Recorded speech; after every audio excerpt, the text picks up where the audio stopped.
Just imagine if your fridge couldn't control its own temperature. It does, because it keeps getting colder and then turning itself off and getting warmer and colder and warmer. And it does it because there's a little sensitive device in there controlling the temperature of the fridge, and it's called a thermostat. That's really what the name means. A bit hard to describe, so make a working model.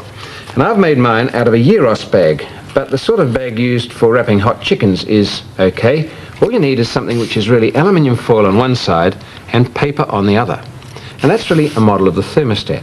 The way it works is that as it gets warmer, the metal expands, the foil side that is, but it can't get longer because it's trapped by the paper. And so instead of getting longer, it turns the corner, it curls, and that acts as a little switch. The real thermostat doesn't have aluminium and paper, it has two different kinds of metal, but it works in the same way. Well, for the model, I've taken one of those and pinned it onto the end of a piece of wood. And you can see it's now sitting between two drawing pins, which represent electrical terminals. Let's say that is off. Or let's say it's just about to turn something on. In fact, this case, heat, a lamp. Now, as it heats that up, the metal heats, it expands, and the whole thing curls, till it reaches the other terminal and turns itself off. Then it's going to cool down, the metal will not expand, it'll go the other way, and the thing will slowly come back to where it was. There it goes now.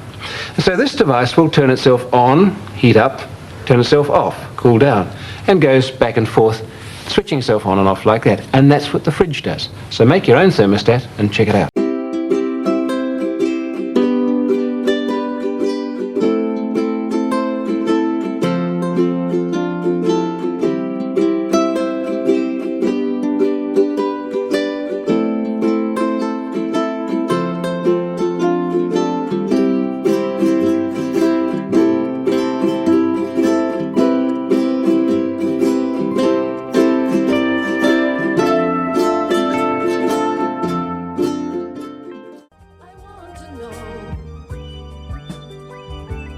Curiosity